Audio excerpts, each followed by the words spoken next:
Salut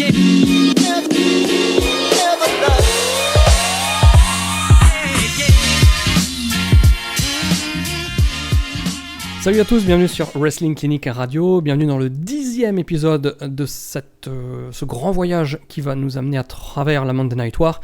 Aujourd'hui, Raw et Nitro, comme à l'époque. On va commencer par Raw et Nitro. Qu'est-ce que je raconte comme connerie ? On va commencer par Raw. On va voir cette semaine si la chiasse WCW continue. On va voir si la WWE continue à revenir un petit peu dans la bonne direction, en route vers les Survivor Series. Et pour cet épisode, la tradition, c'est que chaque semaine, je vais être accompagné d'un vieil ami. Bonjour à toi, Dimitri. Bonjour à toi, Yann. Oh, tu as une voix très délicieuse aujourd'hui. Écoute, j'essaye. Écoute, j'écoute. Donc, Raw, Manitoba, toujours dans la même salle, 2000 personnes. Code d'écoute, 2,6 millions de téléspectateurs.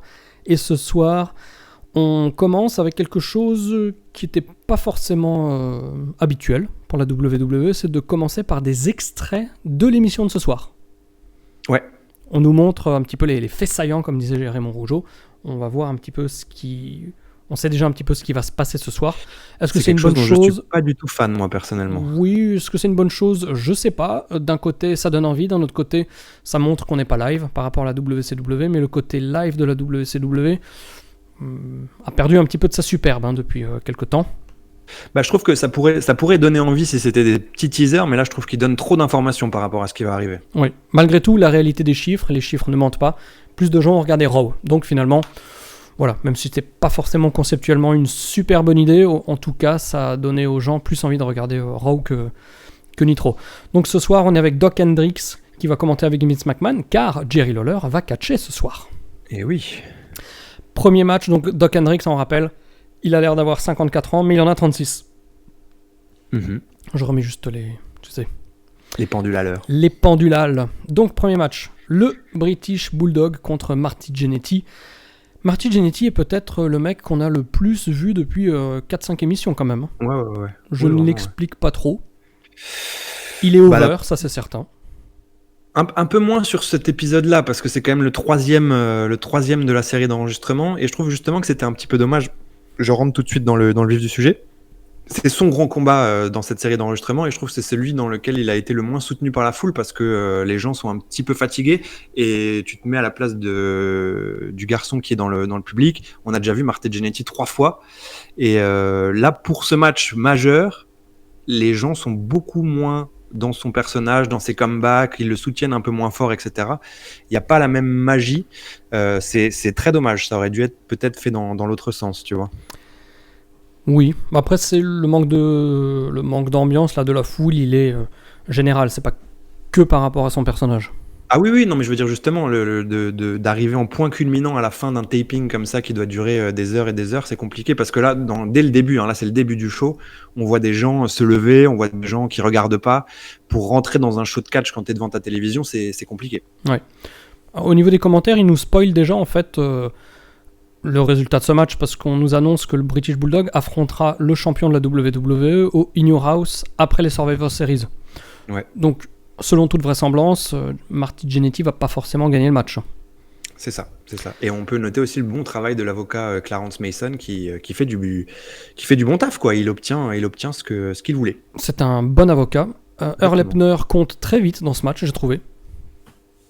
Ça m'a choqué, la manière dont il fait les tombées, là, tu sais. Écoute, il se met au diapason du rythme. Oui. Pendant les commentaires, Doc Hendrix essaye de faire des blagues à la Vince McMahon. Donc déjà, Vince McMahon, c'est de l'humour gras et pas drôle. Quand t'as un mec qui essaye de faire du mauvais Vince McMahon, c'est vite compliqué. Déjà, il fait des blagues mauvaises, ça d'une chose. Et puis quand il est plus sérieux, c'est peut-être encore pire. Parce que quand il apporte son espèce d'expertise technique, il dit des banalités incroyables, du genre le Bulldog, Marty Jannetty, c'est pas vraiment le même type d'adversaire que Diesel, hein. Et voilà. Donc il apporte pas grand chose aux commentaires. On le préfère en Slam Jam, hein. Ah, on le préfère beaucoup en Slam Jam ou en vendeur de t-shirts, mais il n'en reste pas moins vrai que le match est très bon. Franchement, j'ai trouvé que au début j'étais un petit peu parsemé de doutes, mais à mesure que le match continue, je l'ai trouvé de mieux en mieux, et vraiment c'était un très bon match. Par contre, Ouais, quand ouais. Marty Jannetty à la fin il fire up là, tu sais, où il court dans Mhm. tous les sens, là, c'est ridicule quoi. On dirait vraiment un attardé quoi. Non mais franchement, Ouais, tu vois, non, mais- je dis pas ça pour faire rire ou autre, mais la manière dont il se comporte, on dirait un. C'est ridicule quoi. Ouais, bon après faut se placer dans le contexte. Moi à l'époque ça me choquait pas du tout et je pense que ça choquait personne. Ça correspondait avec son perso de je bondis dans tous les sens et tout. Après ouais comme tu disais, moi j'étais super surpris et plus ça avançait, plus je me disais putain déjà il leur donne du temps. Je m'attendais pas à un match qui durait aussi longtemps Oui. et le niveau est largement au-dessus de ce qu'on voit habituellement. Donc ouais non c'était une bonne surprise et plus ça avançait, plus je me disais putain c'est vraiment cool ce qu'on voit. Je m'attendais pas du tout. Ouais. Après, on a le sosie de Bill Clinton Ouais. qui va nous parler. Alors, bon, je sais pas si c'est la peine de parler trop de ce truc. C'est du Vince tout craché. Là, il essaye de faire une espèce de truc mi-politique, mi-culture pop, mi-surprenant, Ouais. mi-rigolo, mi-décalé. Et finalement, rien du tout. Est-ce qu'à l'époque tu avais conscience que c'était le faux Bill Clinton? Je sais même pas si en 95, je savais qui était Bill Clinton. Ah non, mais à la télé, moi je me rappelle quand il était à WrestleMania 10, il disait que c'est le président des États-Unis et tout. Et moi je me disais, putain, waouh, le président est là, quoi. C'est vraiment big time, quoi. Ah bah clairement, J'avais- oui, clairement pour moi, non. Je savais pas que c'était un sosie. Ah oui, voilà, c'est ça, parce que moi je pense que je l'ai appris très tard. Pour moi, je pense que quand j'avais 20 ans, je disais, putain, Bill Clinton était quand même à WrestleMania 10, tu vois. Bah, Et je l'ai déjà, appris plus tard. à 10 ans, j'avais pas de grande notion de ce que pouvait être un sosie. Enfin, du concept qu'il y avait des gens qui ressemblaient à des stars, etc. Oui. Oh. D'accord. Donc, après, on revient au bord du ring, Oui. avec interview de Jim Cornette et British Bulldog pour promouvoir un petit peu le match à venir du In Your House, donc dans 6 semaines, là, lors duquel le Bulldog va affronter le vainqueur entre Bret Hart et Diesel. Moi, j'aime pas ces trucs là où, tu sais, on part d'un endroit, on revient au même contexte, etc., etc. Tu vois, le match se Ouais. termine, on a un angle, on a un autre truc, on revient au bord du ring. Je sais pas, ça fait. Je sais pas, ça me coupe un peu la ch'timoung là. Bah là, je t'avoue que oui, entre les deux matchs, donc entre le match qu'on vient de voir et le prochain, c'est vrai qu'on bascule entre plein de trucs. Ça, je suis d'accord avec toi. C'est qu'il y a un segment, une interview, on voit des images, on voit Vince. Enfin, il y a beaucoup de choses entre les deux matchs là. Oui. Ensuite, on va dans les vestiaires et on a un trio très étonnant de Ouais. Barry Horowitz, qui est toujours dans sa période d'américanisation de Hakushi, avec Bret Hart. Et Mhm. donc Bret Hart dit un truc à la fin, genre Ichiban, une connerie. Je sais pas si t'as remarqué ça. À chaque fois que Barry Ouais. Horowitz parle à Hakushi, il a la main sur sa cuisse.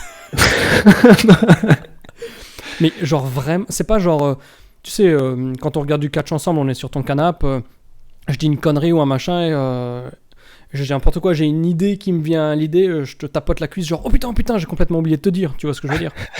Là, c'est vraiment une main délicatement posée sur les cuisses de Hakushi, quoi. Écoute, ça fait quelques semaines que ces segments ont lieu. Les liens se créent. Hein. Oui, L'amitié américano-japonaise est en bonne voie. oui. Alors, d'ailleurs, attends, quelle date on est? Ah non, 6 novembre, oui. Je suis revenu du Japon au moment où vous écoutez ce podcast. Bref, peu importe. On est ensuite dans un match de jobber avec Henry Godwin contre. Tu as vu qui c'était? Oui, bah oui, évidemment. Attends, alors juste, excuse-moi, parce que du coup, on voit quand même aussi des images de superstars, là où on voit Bam Bam Bigelow qui adresse un challenge à Goldust pour les Survivor Series. Ah oui, c'est vrai, j'ai oublié ça, pardon. Donc voilà. Et oui, évidemment, Terry Richards, parlons-en. Donc c'est Rhino qui a 19 ans. C'est vrai. Rhino qui a 19. Et alors le look, mais alors la tenue, le look, les cheveux, tout, enfin, tout. Horrible. Horrible. Il aurait pu jouer.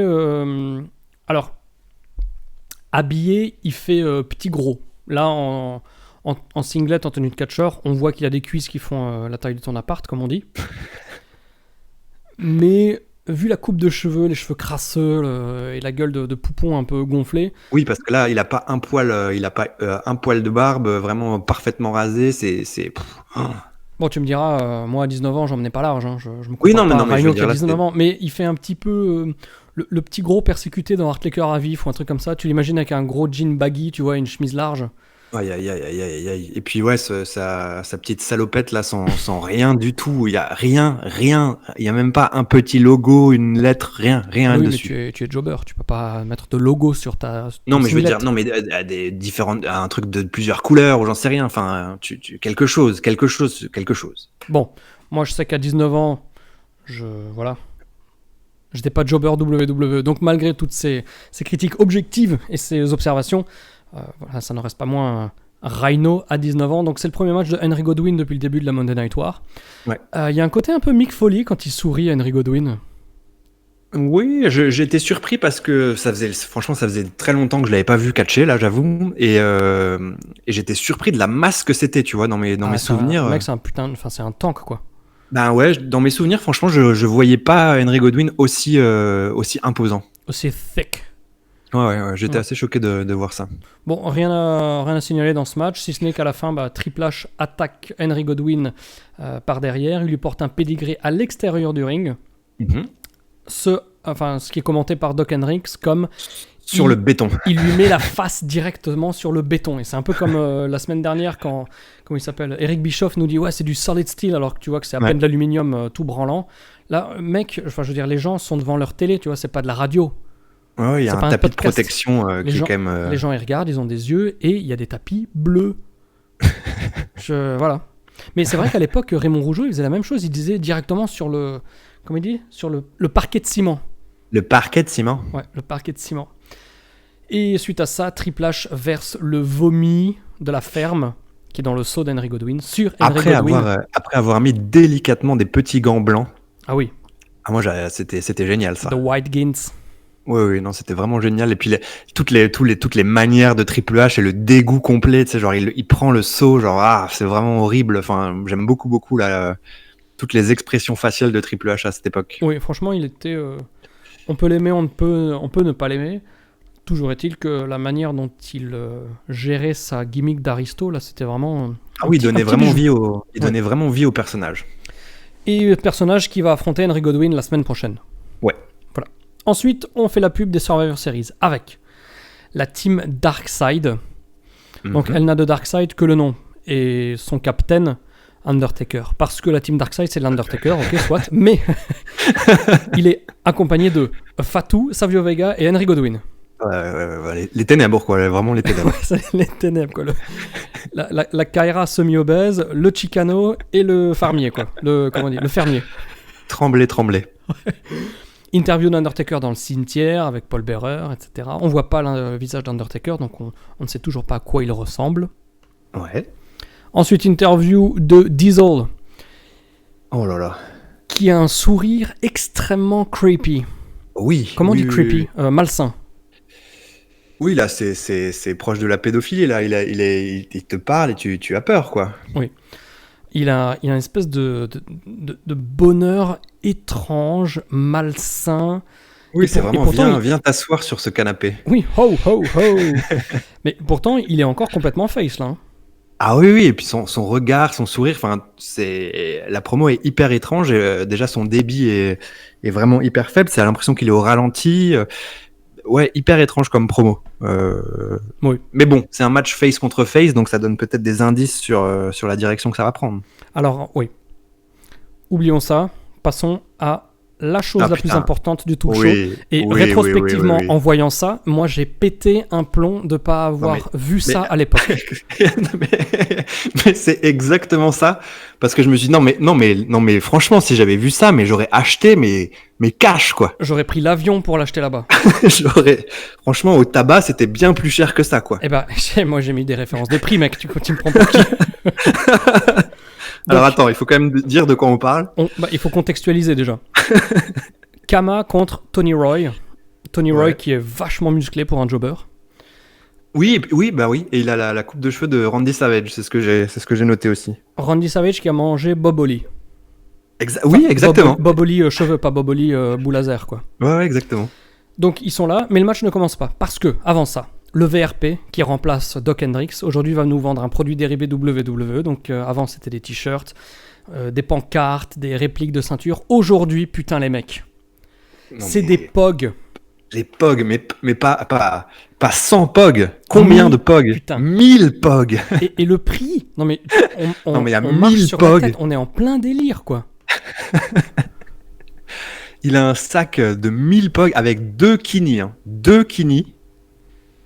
1000 POG, $21. 1000 POG, putain de ta mère, quoi. $21. Quand tu achetais les petits paquets de POG au bureau de tabac à côté de l'école Saint-Jean. C'était des packs de 5 Mais oui. Et c'était 6 francs. Mais oui. Là, tu as 1000 POG de catch pour 21$. Moi, 1000 POG, c'est ce que j'ai dans la boîte de chaussures au grenier chez mes ramps. Et c'était c'était ma vie d'effort, quoi. Mais oui, mais oui, c'est 2000 francs, quoi.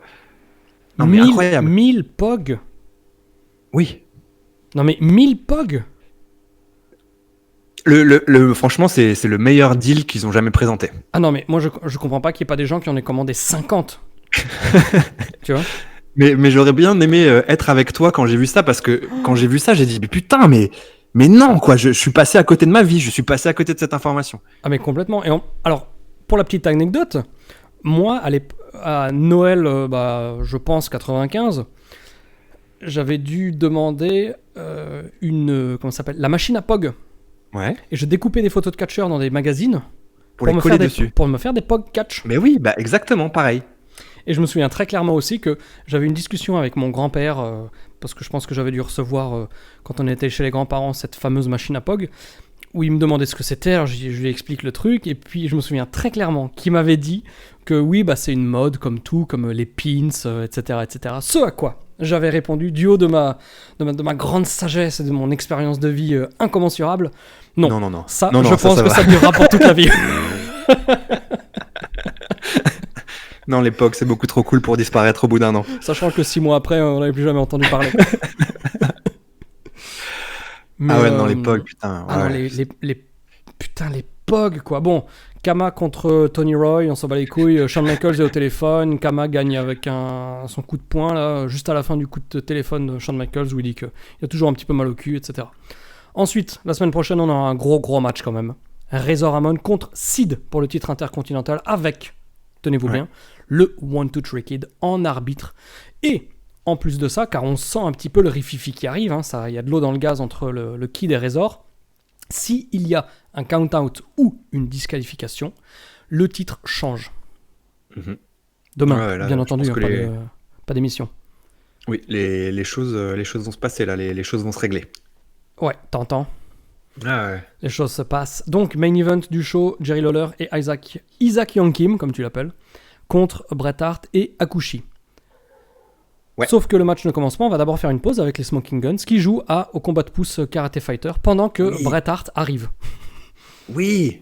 Bon, évidemment, c'est toujours Billy Gunn qui gagne. Hein. Bah oui. C'est le mec cool du duo. Grâce à ses cheveux fraîchement coupés. Oui. Alors dans ce match, moi ce qui m'a vraiment frappé, tu parlais très justement un petit peu avant du manque d'ambiance de la part de la foule. On entend très clairement que pendant tout ce match, ils ont rajouté une bande sonore. Il y a un faux fond sonore de foule qui est constamment en train de faire une espèce de brouhaha de fans de catch. Et c'est tellement flag, parce qu'il y a beaucoup trop de bruit par rapport à la foule, les gens sont assis sur leurs mains, comme on dit, quoi. Oui, c'est ça, on voit vraiment qu'il y a un gros décalage entre ce qu'on voit et ce qu'on entend. Donc oui, la foule doit vraiment dormir. Alors c'est quoi l'histoire de ce qui se passe après pendant les ralentis? Donc il y a Hakushi qui fait un razzle-dazzle. Ouais. Un peu à la Rucus, là. Je sais pas comment ça s'appelle. Je sais pas quel est le terme en français. Mais il le rate. Et il y a Isaac Young Kim qui lui rosse la gueule par derrière. Je suis revenu en arrière pour revoir si je m'étais pas trompé. Et après, on nous montre un ralenti, alors qu'il n'y a pas eu de pause de pub, à ma connaissance. Mm-hmm. Et dans ce ralenti, on voit Hakushi qui porte son razzle-dazzle sur Isaac Young Kim. Ouais. Donc c'est quoi ce bordel? Quand est-ce qu'il l'a fait? Incompréhension. Parce qu'il n'y a pas eu de pub. À la limite, during commercial break, machin. Mais là, non, pas du tout. Oui, pendant la coupure, Ouais. Donc, oui. RAS, beaucoup de matchs classiques. Jerry Lawler porte 2 très beaux pile drivers sur Hakushi. À la suite. Oui, à la suite. Ouais, putain, ils sont énormes. Hakushi, j'ai trouvé qu'il avait pas mal il a pu briller dans ce match. Il était quand même pas mal mis en avant, j'ai trouvé. Tout à fait. Et Lawler vole la vedette, quoi, avec son selling hyper exagéré de tout. Lawler est génial là dans ce match. Ouais. Par contre, malheureusement, tout ça c'est bien gâché par une fin Parle-nous de la fin, oui, la fin du match de catch. La WCW. Donc, allez. Bret Hart, c'est bon, tout le monde est assis. Bret Hart a le sharpshooter sur Isaac Young Kim. Ouais. Jerry Lawler arrive avec une chaise. Ok. Ouais, on l'avait déjà vu au début du show, super. Mais Barry Horowitz, grand copain de Hakushi devant l'Éternel, arrive pour l'en empêcher. Mhm. Tim White, l'arbitre, qui jusqu'à présent avait le dos tourné, se retourne et ordonne la disqualification. Ouais. Alors déjà, je me dis, pour qui ? Parce qu'il se retourne, il voit 2 mecs. Il sait pas ce qui se passe. D'autant plus qu'il n'a rien vu, à part 2 hommes. Oui. Éventuellement, intervention, d'accord, ça peut engendrer une disqualification, mais quelqu'un qui rentre dans un ring, même s'il ne fait pas partie du match, a priori, il n'engendre aucune disqualification pour qui que ce soit. Mhm. Donc il n'a rien vu.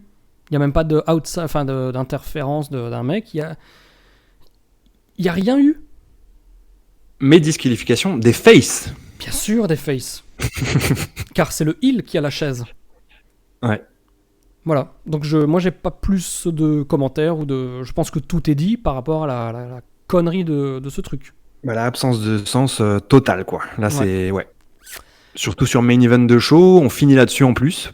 On nous annonce que la semaine prochaine, on aura une interview explosive entre Bret Hart et Diesel, ainsi que les débuts tant attendus de Ahmed Johnson.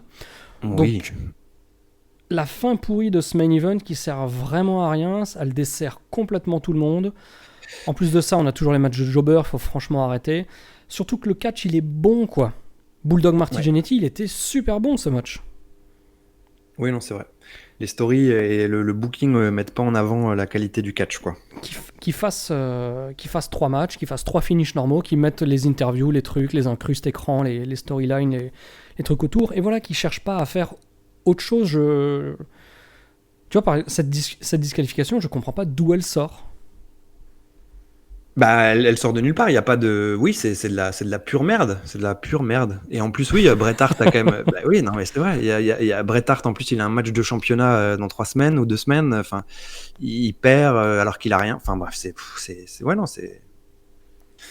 Ça n'a pas de sens. Il y a pas beaucoup de choses à dire de plus. Est-ce que ça va être mieux à la WCW et Nitro dont tu vas nous parler tout de suite ? Écoute, ça va être différent. On va dire ça comme ça. Très bien. On est à Jacksonville en Floride. Ouais. On est devant 9500 personnes. On n'a que 2 millions de téléspectateurs. C'est le plus mauvais score depuis le 18 septembre. Et petite spécificité par rapport à ce Nitro, c'est que c'est le premier de 2 épisodes qui vont être... donc celui-ci est en live et le suivant va être enregistré pour la semaine prochaine, car la semaine prochaine, le 13 novembre, la WCW sera à Tokyo pour un show commun avec la New Japan, que l'on verra encore plus représenté dans cet épisode de Nitro. Ouais. Donc il faut quand même se remettre de l'incident du Yeti avant de commencer tout ça. Bah pour se remettre de tout ça, on a une petite particularité dans cette émission, que ça sera une émission un peu l'ancêtre de Cyber Sunday à la WWE. Ça sera une émission interactive, entre parenthèses absolument pas orientée, hein, n'est-ce pas parce qu'on va pouvoir voter pour le main event pour $1 la minute en téléphonant sur la hotline WCW. Bon, il y a du progrès pour une fois, tu t'appelles pas pour connaître les résultats de Raw. Oui, c'est déjà pas mal. Par contre, tu appelles pour le vote le plus facile de l'histoire du vote. Oui, alors c'est-à-dire que tu... Zidane, Sylvain Sanson ou Yoann Miku. Voilà, c'est ça. Et encore, Yoann Miku, là, ça peut un petit peu mettre le doute. Mais oui, on nous présente... donc les gentils sont dans un vestiaire, les méchants sont dans un autre vestiaire, et on peut voter pour un représentant de chacun des vestiaires pour le main event de ce soir. Donc là, franchement, oui, comme tu le dis, c'est fantastique, parce que on a, dans la pièce des gentils, on a Sting et 5 mecs dont on n'a rien à foutre, et dans la pièce des méchants, on a Ric Flair, son ennemi de toujours, avec lequel il y a une tension incroyable en ce moment. Ric Flair et 5 mecs dont on se contrefout. Donc on se demande bien quel match va sortir de ce truc. En tout cas, on a le pouvoir et c'est à nous de voter. On va parler un petit peu plus tard de qui sont ces mecs. Oui, non, mais il y a des éventuels accessoires animaux qu'ils ont avec eux. Des accessoires animaux, de quoi parles-tu ? Ah, tu n'as pas regardé ? Tu n'as pas été attentif ? Dis-moi. Bah moi j'ai noté un accessoire, mais c'était pas animalier. Mais peut-être que en le parlant, en me le disant, ça me remettra les idées en place. Très bien. Donc, pour commencer le show, on a donc... on a un bordel niveau production. Oui. Qu'est-ce que tu as pensé de cette production ? Euh, Mais alors, attends, parce que... Vas-y, balance, c'est quoi le premier match? On a le géant qui a la ceinture, mais qui n'est pas considéré comme champion. Oui. C'est clair comme base. Ouais, c'est une bonne base, c'est une bonne base. Voilà. Il affronte. Alors, tu disais dans des épisodes précédents que la WCW ne savait pas faire de thème d'intro de qualité. Oui, Alors là, franchement, s'il y a bien quelqu'un qui est là pour te contredire, c'est le Cobra. c'est-à-dire? Parce que le Cobra arrive. Alors le Cobra, c'est un espèce de G.I. Joe, hein, un espèce de militaire slash C'est soldat. Sergeant Craig Pittman en blanc, quoi. Oui, un peu moins marine sur les bords, comme ça, voilà. Mec qui a fait la guerre du Vietnam. Et un peu serpent aussi. Oui, bah oui, parce que Cobra. Oui. Exactement. Et il arrive. Alors, au début, franchement, tu sais pas trop. Tu te demandes si c'est une difficulté technique ou si c'est un problème. Enfin, bref. Mais en fait, tu comprends avec son personnage qu'en fait, son thème d'entrée, sa musique d'entrée, est en morse. Quoi? Tu entends des petits bip bip bip bip bip bip bip bip bip bip bip Mais, que ça, tu entends. mais non, mais ça, ça c'était un bug de... Comment dirais-je? C'était un bug de téléphone parce que les gens étaient en train d'appeler, donc il y a un problème de prod, quoi. Non. C'est la musique du Cobra. Mais non, je ne te crois pas. C'est la musique du Cobra. Parce que moi, au début, je pensais que c'était des problèmes techniques de gens qui étaient en train d'appeler. Mais bien Mais sûr, ça commence quand le Cobra arrive et ça s'arrête quand le Cobra rentre dans le ring. C'est sa musique d'entrée. Sa musique d'entrée, c'est un code morse. Non, mais au secours! C'est formidable. Franchement, une brillante idée. Ah non, Une moi, brillante idée. Non, mais j'étais persuadé... Non, mais c'est pas... J'étais persuadé à 1 million de pourcents que, comme tu dis, on était à Hugo Délire, que les gens sont en train de téléphoner, parce qu'au début du match, au début du show, s'il y avait des problèmes de son de Dave Penzer et d'image, de synchronisation, d'un petit peu tout ce qui bouge, moi j'étais persuadé que c'est les gens qui sont en train de téléphoner, et malheureusement, on entend la ligne téléphonique, enfin, il y a un couplage d'arrivage de... Comment Bah, dire, je t'avoue que j'ai eu un doute, mais ce qu'il y a, c'est que j'ai bien vu le truc, c'est que ça commence quand il arrive et ça s'arrête quand il rentre dans le ring. Donc incroyable. c'est pile pendant ce qui pourrait être sa musique d'entrée. Et c'est un soldat, sa musique est en morse. Putain. Non, Et bien entendu, enfin c'est un petit peu comme le Yeti qui est une momie avec des bandelettes. Le soldat est un serpent. Le soldat est un serpent, Ouais. le requin vient de Tsunami, là on est à la WCW. C'est pas un match pour le titre, mais le géant force l'annonceur à dire que ça l'est. Il lui met un chokeslam, c'est fini, ça a duré 4 secondes. Cobra, on notera quand même que c'est celui qui va incarner le rôle du faux Sting l'année prochaine. Oui, et ça sera certainement plus intéressant que ça. On revient pendant toute l'émission au vestiaire Quelle merde. avec quelle merde, le morse ou les vestiaires? Ah bah les deux hein, en fait. C'est Ah. bien que tu demandes parce qu'en fait. Alors c'est très drôle parce que du coup on a Minjin là qui est dans le vestiaire des méchants. Oui. Alors c'est drôle parce que dès que t'as la caméra qui arrive, tout le monde gesticule genre allez moi, prenez-moi, votez pour moi. Et à l'arrière t'as juste les Blue Bloods, donc Regal et Earl Robert Eaton, qui sont en train de lire tranquillement en buvant un thé. Et Minjin les regarde genre putain mais regardez-moi ces deux mecs comme ils sont bizarres. Alors que dans la pièce on a quand même un mec déguisé en requin qui fait 150 kilos, tu vois. Oui. Et Minjin, ce qui le choque, c'est qu'il y a des mecs qui prennent le thé. Donc alors moi je sais pas, j'avais vu... Tu me parlais d'accessoires, moi c'était le pull de Ric Flair, quoi. Ric Flair est en slip avec un petit cardigan mauve, Mais le truc vraiment de c'est que toute beauté. quand t'es baraque, tu peux mettre ce que tu veux en fait. Ah non, mais là, le truc c'est que la largeur du pull recouvre complètement son slip. Là, t'as l'impression qu'il vient de se lever et qu'il vient de mettre un pull pour aller aux toilettes, tu vois. C'est pas forcément loin de la réalité, je pense. Derrière, Bref, le ridicule du truc, c'est que derrière, t'as quand même quelqu'un qui a compris où est-ce qu'il était tombé. C'était Alex Wright parce qu'il rigole. Ah ouais, Il non, peut mais pas se contenir, enfin, quoi. là, c'est une scène vraiment bizarre. Il y a une tension qui est encore présente entre Norton et le requin là qui se chamaille pendant le vote.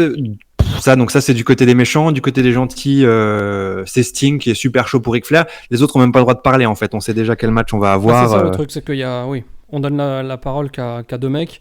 Ouais. Est-ce que c'est maintenant qu'il faut que j'en parle ou pas encore? Vas-y, dis-moi, parle de ton accessoire Non, animalier. je crois qu'on l'a pas encore vu, c'est plus tard. Donc après, vas-y, où est-ce qu'on se retrouve? Un endroit qu'on connaît bien, qu'on a fréquenté toi et moi. Oui, alors attends, parce que d'abord, il y a une promo pour Oh, mais on s'en World War. branle. Ah si, arrête, moi, c'est incroyable, c'est la première. D'accord. Bataille royale à 60 avec Ah, 3 rings. oui, d'accord, oui, Ah bah pardon, si, pardon. ah si, Oui, non, ah si, pardon, si, pardon, si, pardon. si, si. 3 rings, Yann. 3 rings, une bataille royale à 60 au prochain pay-per-view de la WCW World War 3.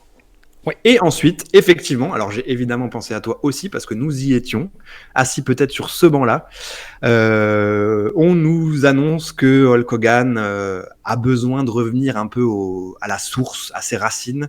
Et donc il est à Venice Beach. Il traîne avec un SDF, on peut appeler ça comme ça. Qu'est-ce que t'en Oh, penses? parle pas comme ça du Macho Man.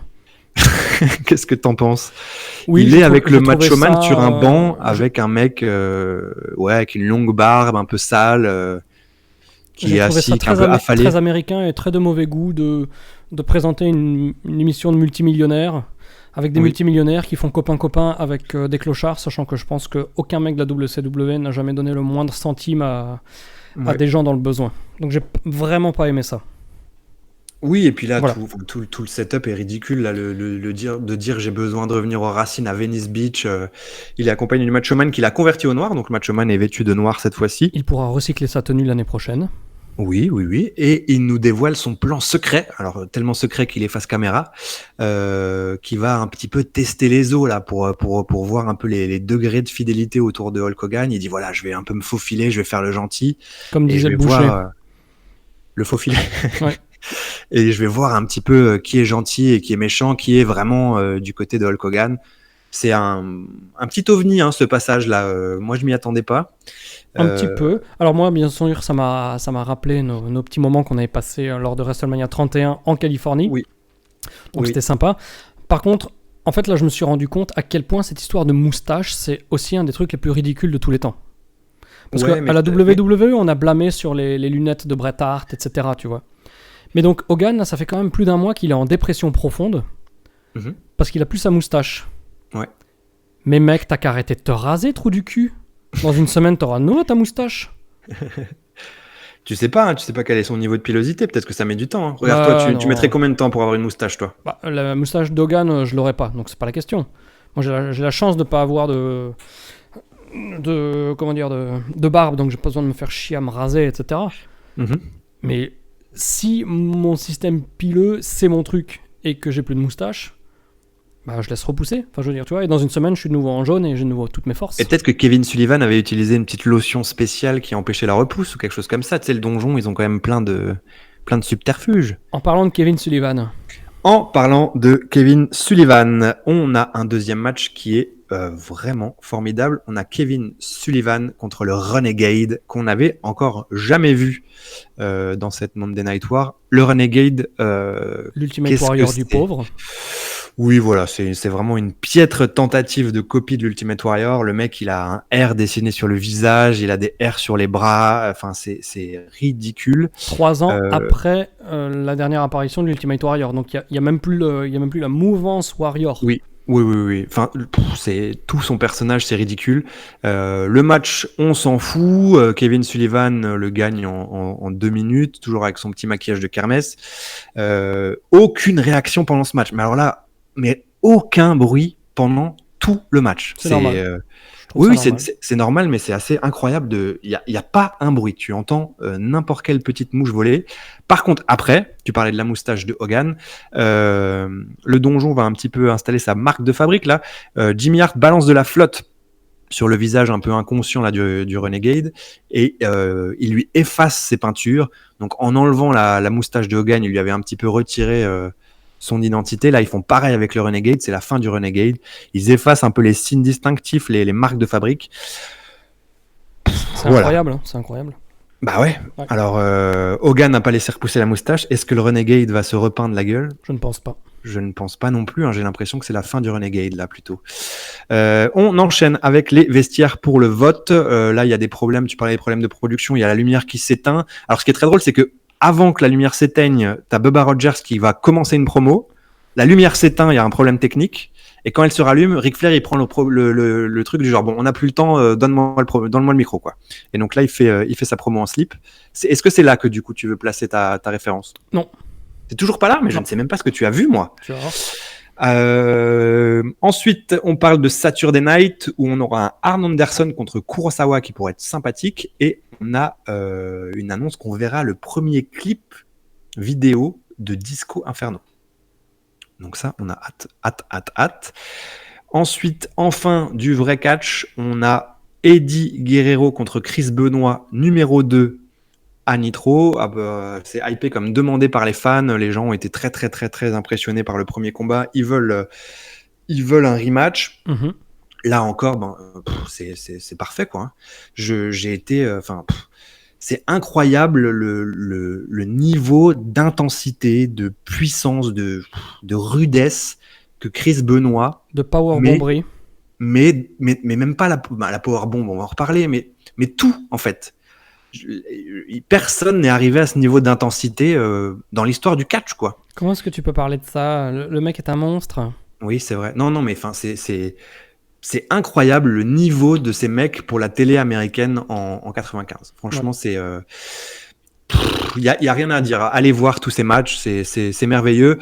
Malheureusement, évidemment, voilà, c'est la WCW. Donc, qui dit match de cruiserweight de qualité dit on va forcément le couper pour partir voir des Japonais en train de manger. Mm-hmm. Bon, c'est intéressant quand même parce que là, c'est All-Star Game au niveau des Japonais qui sont présents. Alors juste avant ça, quand même, il y a Bischoff qui dit une phrase qui n'a aucun sens. Alors, je n'ai pas fait Dis-moi. Marche arrière pour voir si je m'étais gouré, si j'avais bien entendu ou pas. Il dit que les catcheurs dans le ring cherchent l'attention de tous les promoteurs du monde. Ouais. Mais a priori, je veux dire, si je suis à leur place, je cherche juste l'attention des promoteurs WCW, tu sais, pour signer un contrat. Ouais. Tu vois ce que je veux dire? Non, c'est worldwide la WCW. Mais oui, right. Ouais. Bon, vas-y, All-Star Game New Japan. Bah ouais, là, parce que du coup, pareil, quand on est petit en 95, on réalise pas qui sont ces gens-là, mais avec un peu plus de recul, on a Masahiro Shono, on a Masa Saito, on a Kensuke Sasaki, on a Jushin Liger, lui qu'on connaissait un peu plus. Ouais. Et ils sont invités au show Parinan, donc il y a quelque chose qui se trame avec la New Japan, comme tu nous l'avais expliqué. Encore une fois, on a un Flying Crossbody là, de Eddie Guerrero. 18 mètres de haut. C'est incroyable. Il met à un moment donné un Brainbuster, mais qui est d'une perfection extraordinaire. Et comme la dernière fois, putain, la powerbomb de Benoît. Oh, c'est phénoménal. Franchement, c'est phénoménal. Ça mérite d'être vu. Malheureusement, vu et d'écouter. Parce qu'il y a nouveau Eric Bischoff qui dit « Ah oui, je vous rappelle que vous pouvez téléphoner pour voter. En tout cas, moi, je sais ce que je veux voir. Je veux voir Sting contre Flair. » Ouais, t'es bien le seul. Hein. Moi, je veux voir Big Boba contre Cobra, je sais pas quoi. Ah non, contre le lapin. Ah oui, contre le lapin. Il y a aussi le lapin dans tout ça. Mais oui, c'est ça dont je te parle depuis avant, putain. Ah putain, j'avais oublié. Excuse-moi. Mais c'est vrai que maintenant que tu le dis. Oui, le lapin. Parle-moi du lapin après. Bon, ce qui est toujours malheureux, c'est que autant Eddie Guerrero était assez over là sur les derniers matchs, autant là la foule est quand même de nouveau un petit peu morte. Elle réagit des fois sur les impacts et encore pas sur tous. Mais le public est pas investi dans les personnages. Ça manque clairement de quelque chose.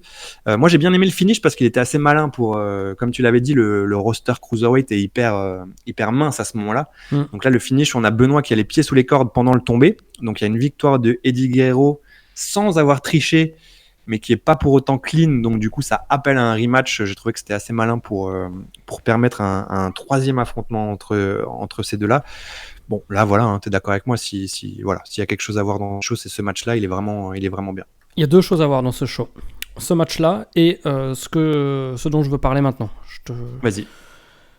Donc, interview du vestiaire des Faces avec Sting qui va gueuler en disant que, de nouveau, comme il l'avait dit il y a quelques semaines, il va faire en sorte que Flair soit mort. Live for dead. Donc, on est quand même dans l'appel au meurtre à la télé. Ouais. Mais sinon... En présence d'un lapin.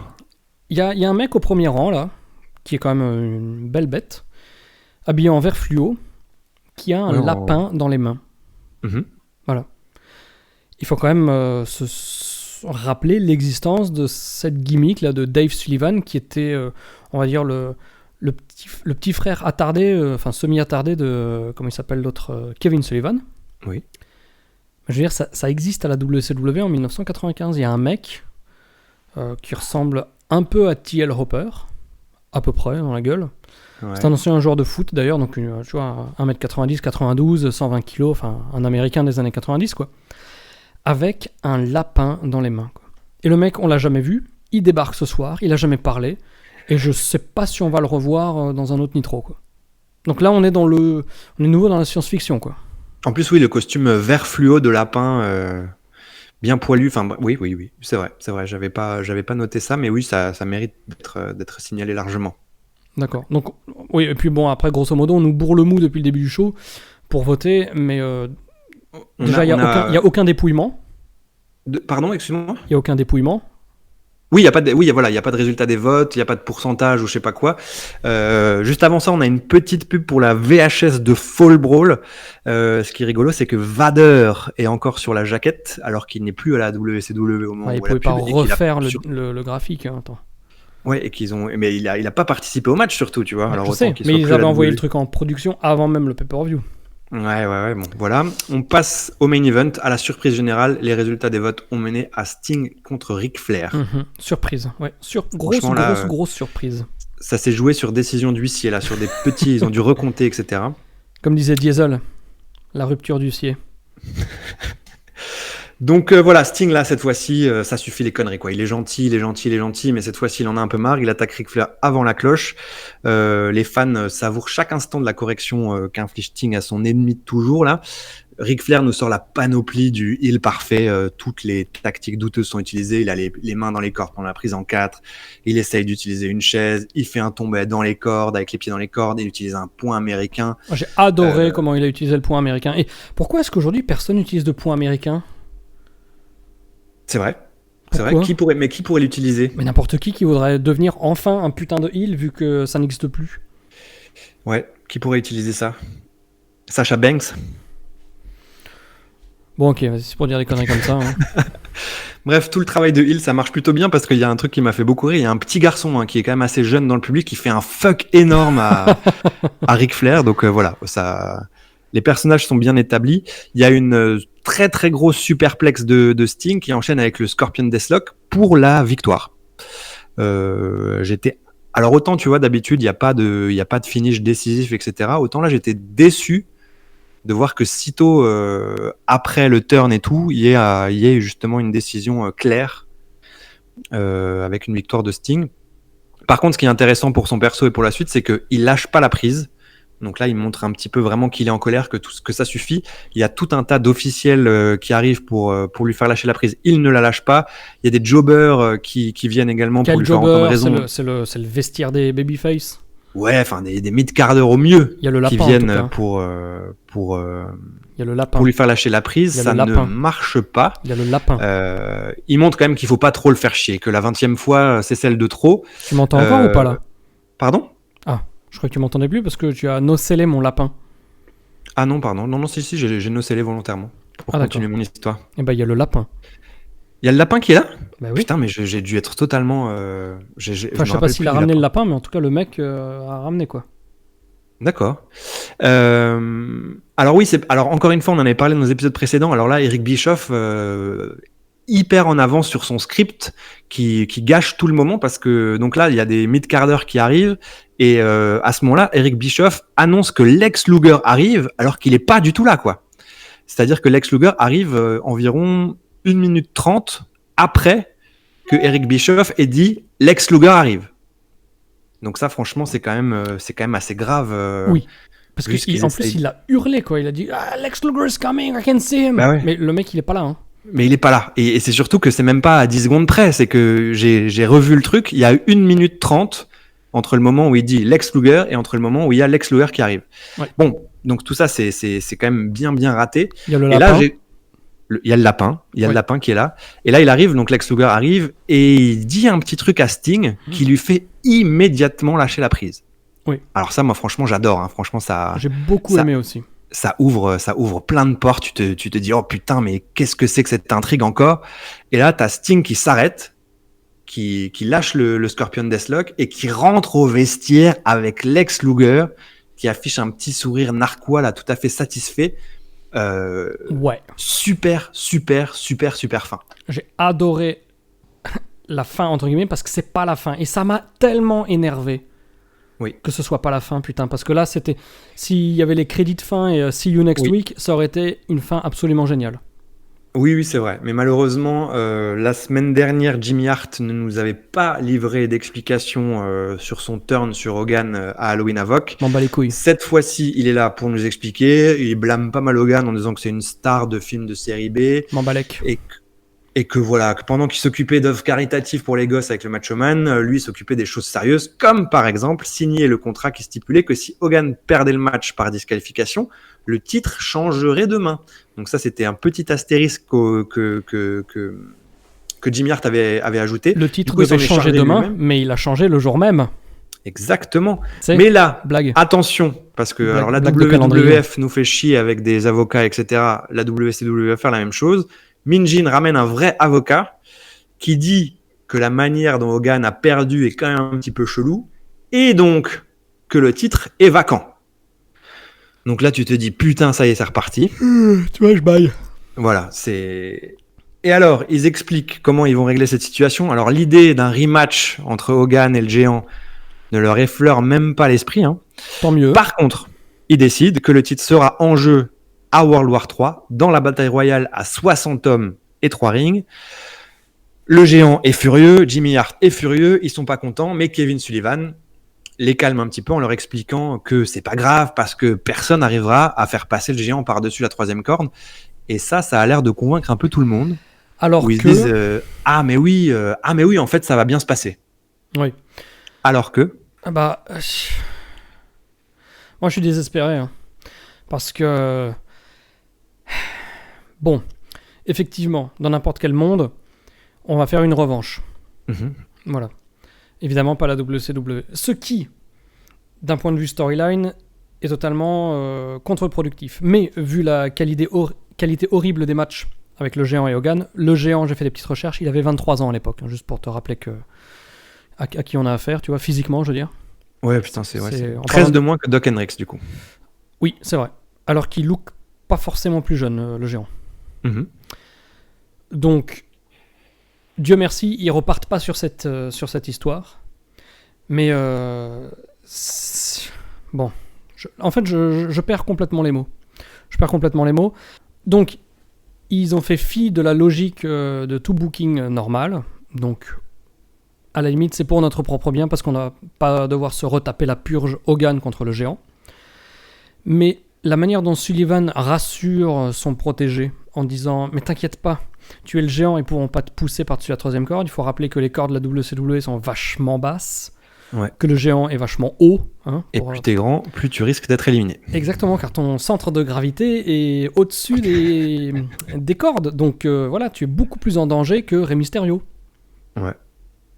Donc les mecs, ils font n'importe quoi. Finalement, c'est pas si con comment ils rattrapent le truc. Mais de nouveau, dans l'exécution, Mais c'est le charisme de Sullivan qui arrive à convaincre ses adorateurs, tu vois. Quel charisme. Moi, je comprends pas que ce soit le porte-parole de ce truc, parce que voilà, quoi. En tout cas, malheureusement, oui, comme tu l'as dit, le segment avec Sting et Lex Luger était génial, mais on a dû finir sur ça, qui est un tout petit peu moins génial. Oui. Voilà, et donc on nous annonce le programme pour la semaine prochaine, qui est plutôt alléchant. On a le Macho Man contre Ming. On a Eddie Guerrero qui obtiendra une chance pour le titre TV de Johnny B. Bad, et on aura Sting contre Dean Malenko. Donc là, un petit peu de mélange, parce que pour l'instant, les Cruiserweight ne se sont affrontés qu'entre eux. Et donc là, Sting contre Malenko, plutôt intéressant pour la suite. Yes. Ben voilà, c'est sur cette... c'est un épisode quand même un petit peu mitigé, quoi, parce qu'il y a quand même 2 très bons matchs, plus l'angle de fin qui était vraiment génial, mais de nouveau, il y a un habillage, c'est comme un bon petit bonbon avec un nappage dégueulasse, quoi, tu vois, genre mangue épinard. Ouais, moi j'aime pas la mangue, donc du coup... Ok. Bon alors... choisis un meilleur exemple. Bah, t'aimes bien les... Qu'est-ce que t'aimes ? De toute façon, t'aimes rien, toi, on sait très bien. Moi aussi, j'aime tellement de choses. Dinosaurus épinard. Dinosaurus épinard, ça me parle, par contre. Voilà. Donc imagine, je te dis, tu vas manger des dinosaures, mais d'abord tu dois croquer pas des bons épinards en feuilles, tu sais cuisiner, la bouillie de merde en pot. Oui, les trucs, oui, les conserves. Voilà. Oui. Ouais, non, c'est un peu ça, c'est une belle image. Nitro, c'est un dinosaurus aux épinards, ouais. Mm-hmm. Donc voilà, c'est là-dessus que cet épisode numéro 10 de la... Bah oui, mais non, mais on va pas... ça fait déjà 50 minutes qu'on s'emmerde et que les gens sont en train de dormir avec ce Nitro. Voilà, on va pas faire des prolongations, comme on dit. Donc merci à tous d'avoir écouté l'émission, parce que si vous entendez cette phrase, c'est que vous êtes allé jusqu'au bout de vos limites. Et c'est pas toujours facile. Hein. C'est pas toujours facile. Je sais pas ce qui nous attend la semaine prochaine, le 13 novembre. En tout cas, on vous donne rendez-vous, comme d'hab, mercredi prochain à midi.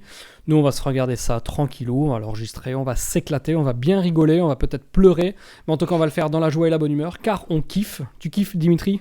Ah oui, franchement, c'est un plaisir de revoir tout ça. Super, you're kiffing. Donc, rendez-vous la semaine prochaine. Passion, catch et mes couilles, comme d'hab.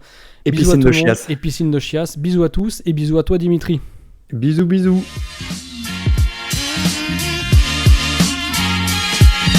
Yeah.